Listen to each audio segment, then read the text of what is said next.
For the past few years, Riki Gervais, Stivен Merchant, and Karl Pilkington have been meeting regularly for a series of pointless conversations. This is one of them. Testing. Is that all right? Hello and welcome to the Riki Gervais Show with me, Riki Gervais, Stiven Merchant. Hello. And the little round-headed buffoon that is Karl Pilkington. All right.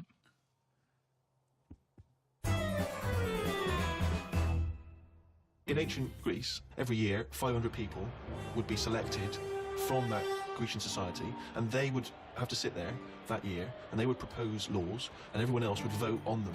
Now if you were in that position, right, you're called up, what rules and laws are you instigating? You might go, right, I want an egalitarian society.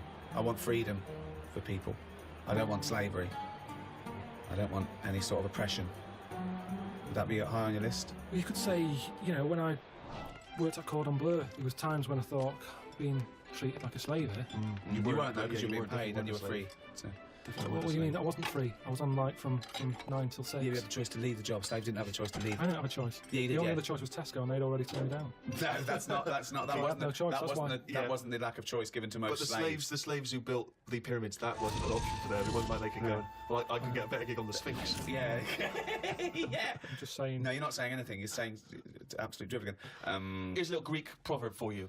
A society grows great when old men plant trees whose shade they know they shall never sit in. What do you think of that? Do you understand? Yeah, just saying, you're planting a seed, they grow a tree, but the trees take ages. Yeah. It takes a long time. Yeah. That old fella's not going to get any joy out of that. Right. But, if he's lucky, yeah, the fella next door might have done the same years ago.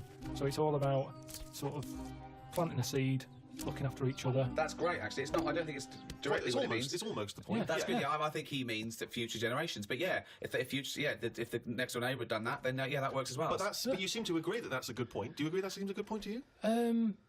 But I'm sort of guessing he enjoyed gardening anyway. Part of the enjoyment was in planting that seed. It's the old metaphor problem again, isn't it? I know, yeah. It's not specifically about trees. But as a metaphor, what he enjoyed is the fact that he's added to society and human life, and he's got a legacy and all that. But by the same time, when I went to Ibiza, right, well there they have motorbikes, people flying around on them, people don't wear helmets. You might even get 3 people on a moped.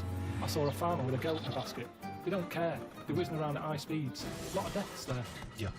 And they'll have a lot of those areas where someone's come off, been killed, people put flowers there. Yeah. And because that happens a lot, it's a lovely green island. Now here, we're saying wear an helmet. You're saying that all the deaths make it nice because it makes it lovely. Because there's loads of flowers So everywhere. with death comes beauty. So that's another metaphor, you can have that one. That was one of the most tortuous things I've ever... That was extraordinary. Well, look at London. That was extraordinary, Carl. Right, Carl. Well, look at London, though. Let me finish my point. Let him finish his point. I'm intrigued. Right, London, councillor with his clipboard, did a speed bump here, I saw someone doing 35. Put some traffic lights there and a pedestrian crossing. Pelican crossing there as well. And a speed camera. Right. Horrible and grey. Okay. No flowers. But you still see flowers left behind where people have died in terrible They're accidents. not You see very that good all ones. the They stuck to a lamppost with elastic band round them. They don't look nice. He's knowing the quality of flowers. Yeah, but the point is, Wow. is the one is Some 15-year-old got run down and you're disappointed at the quality of the flowers. Look at this, Suzanne. Fella lost his head here. Geraniums? Geraniums? Fella lost bloody head. Well, that's so We have to funny you say that, encourage though. gun crime so that people get shot in inner cities and then we can put flowers up and beautify the area. Is that No, what but you're if an saying? area's nicer to look in, nicer to be in, if it's nicer looking, you don't get people speeding around like lunatics. Because they go, I'm not in a rush, I'd quite like to slow down This there and is look so at the flowers. complicated. So now what you're saying is because an area is grey and gloomy, people speed around to get out of it. In the course of doing that, they knock people down. But then flowers are put up, which makes the area beautiful, thus stopping people driving around at speed so death no longer occurs. Well, they keep on getting out of their cars to put down flowers. Then they get knocked down. Yeah. Other people on their way to put some flowers down. Yeah. Just sometimes people have to die, don't they? There was a fella outside our house, we had a lamppost. He had a helmet on, but his head come off.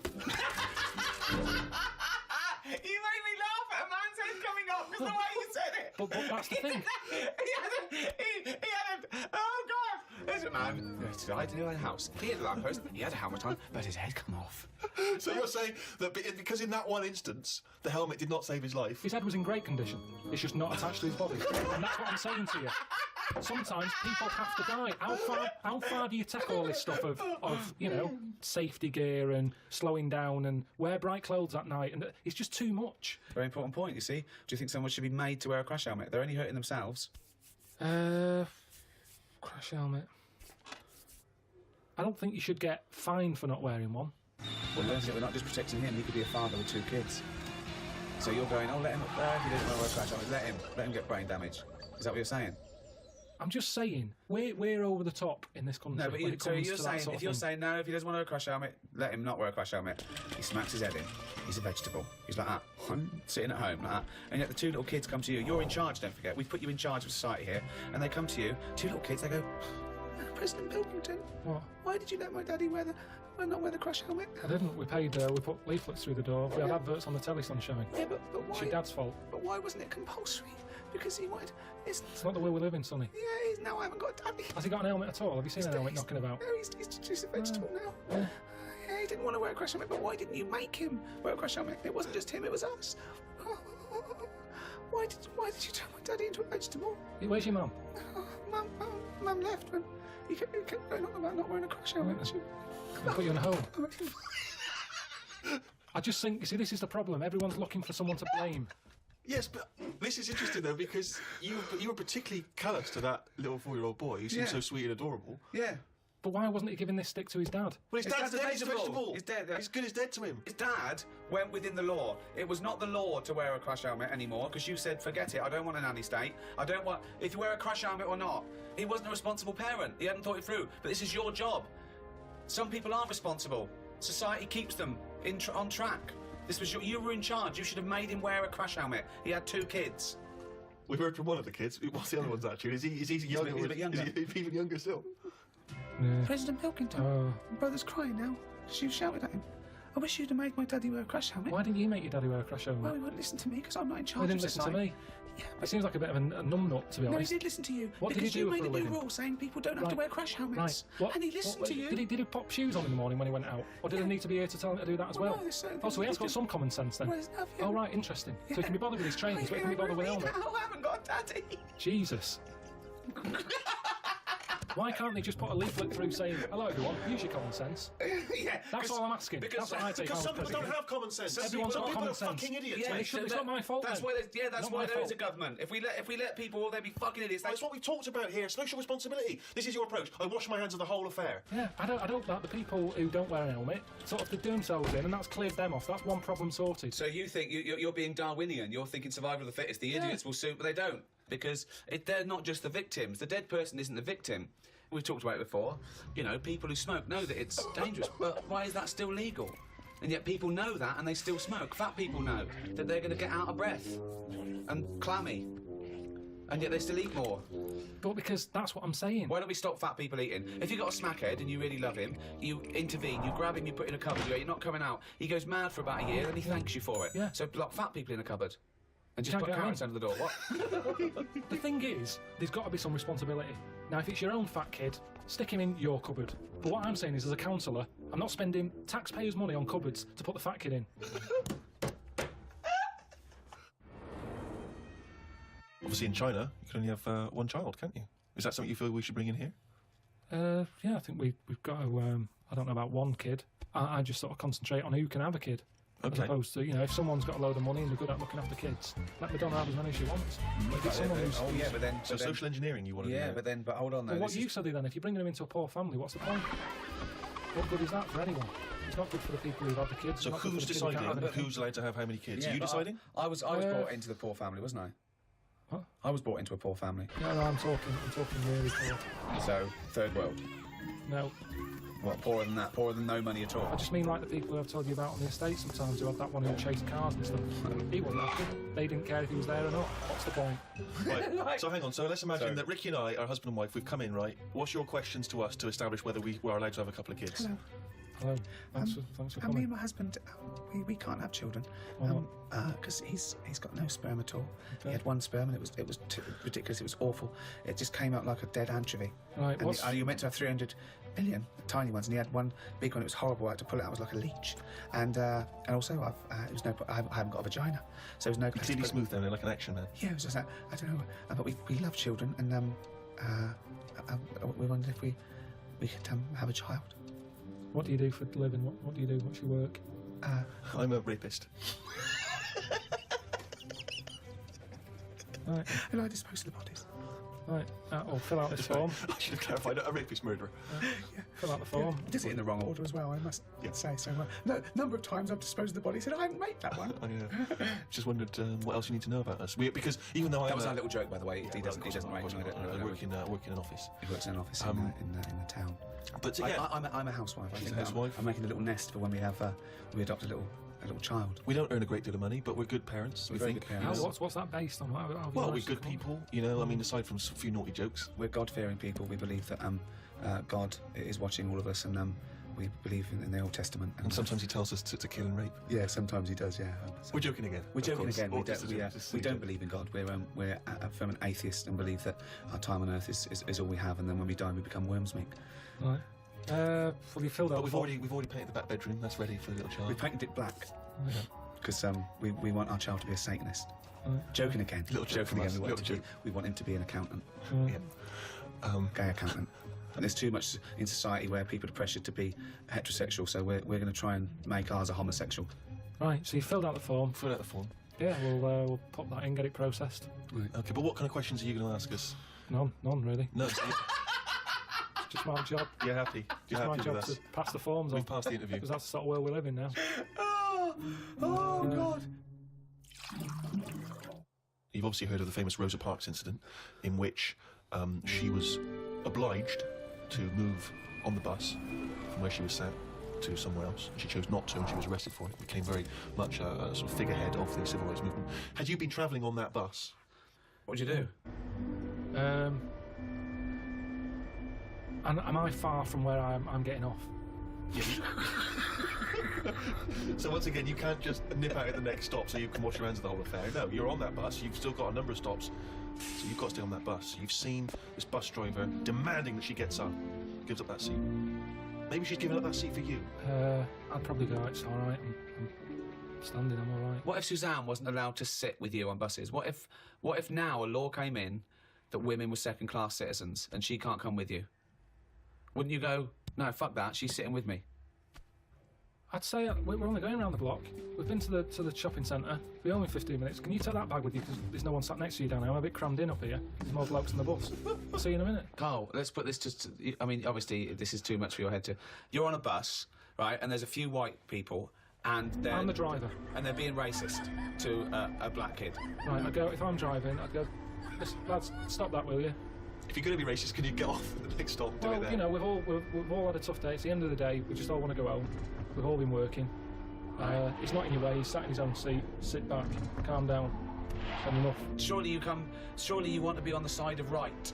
I'm just doing my job here. I'm sat driving a bus. I'm driving a bus for 30 quid a week here. I'm getting a load of grief off some people at the end of the day. But think bigger than the bus rule. It's not just a bus thing, all right? Just imagine that you're not a bus driver. All right? No, but that's what we're talking about here. But yes, but Ricky's trying to make a point. It's an analogy again. It's about you taking some kind of responsibility that could put you in harm's way. Yeah. That could mean that you've got to stand up to danger or to bullies or to aggression. If someone's attacking Suzanne, she goes, Carl, help. You go, no, I could get her here. Because I know the full story here. But this is what I'm saying about Rosie, what's it? I'm just saying, she sat on the bus. How did it work? She got on the bus, she sat where she wanted. No, I'll tell you how it worked. It was up to the driver's discretion to change where black people could sit depending on the number of white passengers that got on. So she sat in a seat, so more and more white passengers get on, so this bloke decides, well no, actually this is no longer the black section, there is no black section, because there's enough white people, you've got to stand up. And she decided, no, I'm not going to get up. It's my right to be able to sit on this bus as a person, as a human being, not whether or black or white. And that was why she got arrested. On a different bus, on a different day, it might not have turned out that way. That's what I'm saying. It might have been, you know, someone else who goes, get off, who's been in the right mood, might have been in the pub all afternoon.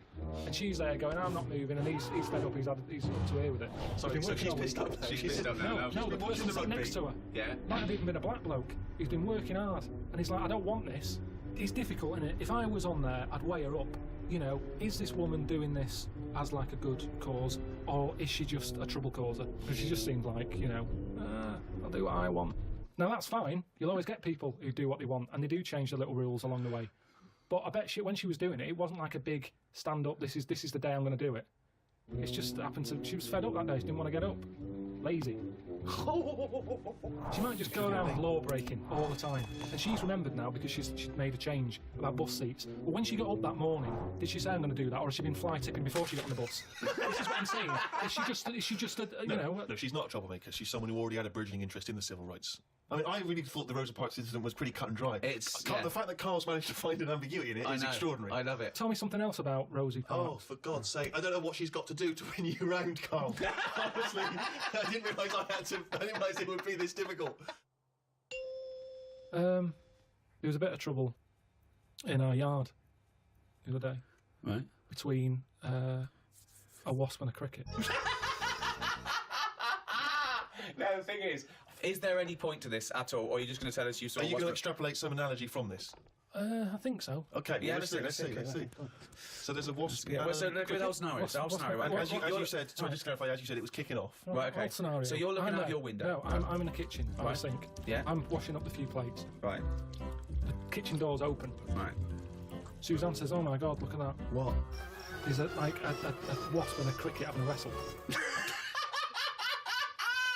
I've never seen it before. Right. Wait! Are you sure this wasn't Mexican television and it actually was a sporting event? Yeah. So they're there wrestling, and I was like, "Well, stop them then." So Stop! Whoa! You don't interfere with fucking Rosa Parks. Why are you interfering with a wasp in a cricket? Because one, I didn't even know they didn't get on, to be honest. Because they were sort of wrestling. I said, and my hands were wet, so I couldn't do anything. I always overdo it with the fairy liquid. Yeah. So she's there. I say, separate them. So she uses a tea towel, flicks them. Clever. Good thinking. The wasp goes its own way. The cricket's sort of jumping about a bit. But who was fighting who? So I'm sort of saying that is really weird because wasps are changing quicker than anything else that I keep my eye on. Okay, well that's just your theory and it's not based on Well, I anything. told you a couple of years back I saw one eating chicken. They shouldn't do it. So anyway, so now they're causing trouble with a cricket. Whoa, how do you know it was the wasp fault? This is prejudice. Why do you think it was the wasp fault? What if the cricket would have started it? What if the cricket's got a society that go, we hate wasps, we hate their stripes. We hate them. If they come here, fight them. If everyone comes down here, fight them. How do you know it wasn't the cricket that started that? Well, I suppose at that time I didn't, but since... Oh, subsequent information's come through. Sorry. Okay, So anyway, like Columbo, isn't it? Yeah. so I saw all that, we broke it up, the cricket was sort of shaking a bit. Definitely not! Definitely not! It was shaking a little bit. Yeah. So I sort of prodded it, put a little leaf over it because it was a hot day. Thought I'd put a leaf there so it doesn't get overheated. I love I'll this, keep an eye like on it's it. done the marathon. It's got Mars on the leaf, written on the leaf, and now it's just walking over the little medal. So Suzanne, I'd leave it for a bit. Leave get it. on. What did About you half say? an hour, what left it for half an hour. What did Suzanne want to do? She wanted to interfere, did she? What did she want to do? Just sort of like... No, she just sort of said, leave it, stop messing with it. It's probably a little bit knocked out, a little bit stunned. Sure, let's get on with our lives, she said. Yeah. So I put the leaf on it. We go off, and half an hour later, I get back in. I said, I'm going to go on to the Where'd you cricket. go? Where'd you go? Just for a walk. So I've been out, back in, have a look. Cricket's still there. Noticed one of its legs gone. Oh. Don't know if the wasp did that or the tea towel flick. But Right. this is when I got the computer out. Right. Had a look. What happened is the wasp apparently does this a lot, and it stings them in the head. Right, not this particular. If there wasn't a little profile of this particular wasp. It's just an incident that happens a lot between wasps and crickets. Right. So it stung it in the head, and what happens is it's that whole thing that we talked about before, where it lays an egg. Right. So I was sort of having a look, seeing if I could see any sort of holes in its head, and it just kept sort of moving its one leg, like, oh, I can't handle this. We've got one big leg. One big leg at the back now. It's normally got two that it uses to jump. So you were worried that crickets aren't aware of the dangers of wasps? I just had a look online and saw that, it's a popular thing that happens. It's sort of like a bit of a mugging. He said you can leave them for about half an hour. They normally come round and they don't know they've had an egg put in their head. But There's no way it said leave them for half an hour and they come round, they don't have an head. But there's no way it said But he said they normally stun for about half hour. Have you had an egg put in your head? Fucking ostrich egg, by the way, it's coming out the top. So anyway, I picked it up, I placed it under a little tree. I said it's in the shade again. No wasps can see it there. Let's just leave it. But you've just left that cricket to now die in agony when that maggot goes round his head and comes out a wasp and leaves the carcass. Well, this is when Suzanne came up and said it wasn't moving. I sorted it. You sorted it. Just sorted it. What did You wanna say you do? anything What did you mean? Well, I said, what do you mean you sorted it? She said, Read it's between best the I don't lines. tell you. What? Sorry. She said she sorted it. Wait. Do you think that we're in the mafia and we're being wiretapped? Say what happened. No, well, she just said she sorted it, and I said, what, sorted what? Because I'd forgotten about it at that point. I was painting. And she Right. said the cricket. Right, what do you think she meant by sorted it? Well, by the look on her face, the way she said it, I've known her for long enough, so I know that she meant it's not good news. Yeah, so what happened? So from that, I took for granted she means Say it! I've stopped it being... It's no longer in misery. So what do you mean? What? What did she do? She crushed its head with a stone. She got a tiny head-shaped stone and Squashed it, because that's where all the action is, isn't it? So she said it was too cruel watching it, sort of shaking about with its one leg and stuff. You had to kill it. I imagine I had this vision that one day Suzanne just having to say to his parents, I sorted it.